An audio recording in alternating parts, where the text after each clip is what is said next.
Welcome everyone to Corporate Review. I'm your host, Ara Tapuzian, the Economic Development Director for the City of Novi. Today we're here at Molecular Innovations. Walk with me, we're going to meet the CEO, Dwayne Day.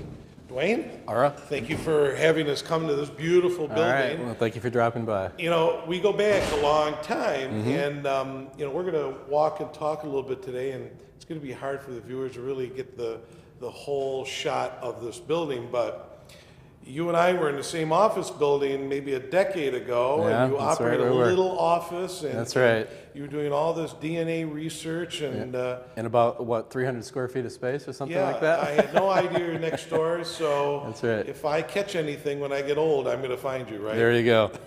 Just don't catch anything here. Just No, kidding. that's true. That's true.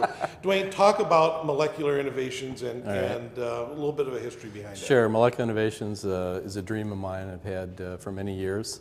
It resulted as a spin-off of my work at Henry Ford Hospital, where I was in research for a number of years in the area of blood coagulation.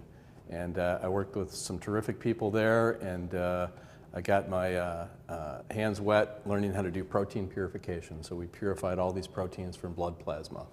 And I loved my job, and it was great, but I said to myself, you know, it would be nice to be able to make that mortgage payment without having to worry so much. I said, I've got to come up with a different plan here. So I decided, after having met a fellow, Mike Morris, at Enzyme Research Laboratories in South Bend, Indiana, that maybe I could start a small biotech company and spin off my research. So that's what I did. I partnered with him for a while in the late 80s and began purifying blood coagulation proteins in my garage. So dumb that down for me. What type of research is that? I know we're going to walk around and you're going to show how some of that's done, but what's the end result? Okay. What do you hope will happen? Well, what we were doing was purifying clotting proteins, those proteins that are involved in forming blood clots. And so you need a starting material, and that was human plasma, blood plasma. And so I'd worked out techniques for purifying these important proteins that were used in research, both by academic institutions and pharmaceutical companies. And I believe that there was a market for those based on what I'd seen from this company in South Bend. So basically what I was doing was taking the material that he would purify the proteins he was interested in, and then before he dumped it down the drain, he'd pass it off to me, and then I would extract a half a dozen more proteins that were of interest. So we partnered together to co-market those proteins. But I needed a place to do it, so I built a small makeshift laboratory in my garage on a tight budget. Let me tell you, I didn't have a multi-$1,000 water bath. I used a crock pot. So I had to be very innovative, and my father actually made me things that I could use as laboratory equipment. Wow. And that's where I was at that time. But since that time, I've grown quite a bit. It's been slow but steady, and you know, up until the building this building, I've been completely debt-free and only grew as I could afford to do so. However, well, and you've been doing this for really a decade, right? Or a little bit longer. That's right. So, well, why don't we walk around? Why don't you give us a grand tour, and we're going to go and look in your lab too, and see all the wonderful things that you're making in there. Be very proud to do so. Lead the way. Thank you. Okay. All right, I wanted to show you this conference room, which is once again another dream come true because I pictured this for 20 years. My last facility that we were in was basically a converted warehouse in Southfield. And our conference room consisted of a gurney in the warehouse, and that, which made for some interesting meetings. But this is terrific. We have the ceiling-mounted projector and the ability to do PowerPoint presentations. And we do this at group meetings. Everyone presents their work. It creates a much better atmosphere for conducting science. Talk about your friends here on the wall. Oh, my friends, your fellow mad scientists. This is who I picture too.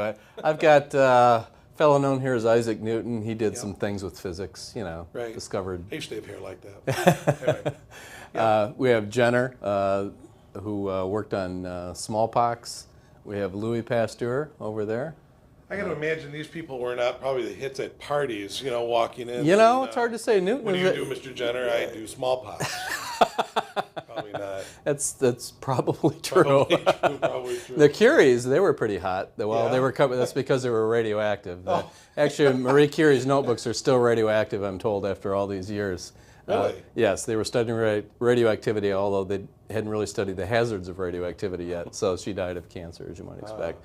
And of course, Charles Darwin's been in the news. It's been his 200th birthday, and kind of a hero of mine, and a fellow known as Archimedes, who did a lot of pretty cool things. These are really all your heroes. These are my heroes. Some of my heroes. Some of my heroes. How long have you wanted to do this? Since I was 5. I know that I used to spend all my summers collecting insects, and I thought I wanted to be an entomologist. So I sent off for literature at the Natural History Museum. I wasn't sure what I wanted to do with it, but I always knew that science was my passion. So everyone else was playing baseball, and you were collecting insects? I was collecting insects. I was looked at as a little bit peculiar, but that's okay. That's all right. I mean, you're doing I'm good doing work. what I want to do. So Yeah. I'm very happy. Talk a little bit about developing a small business. I mean, really, you're that. Well, I'm sure everyone's got a different approach to it, but I did it very slowly and did it as I could afford to do so. So it was, Sage advice. There you go. It was done very slowly, methodically, but it took me a number of years, but we're here now. Great. So, yeah. Don't go away, because when we come back, Dwayne's going to show us the laboratory and where all the wonderful things are being made at Molecular Innovations. We'll be right back.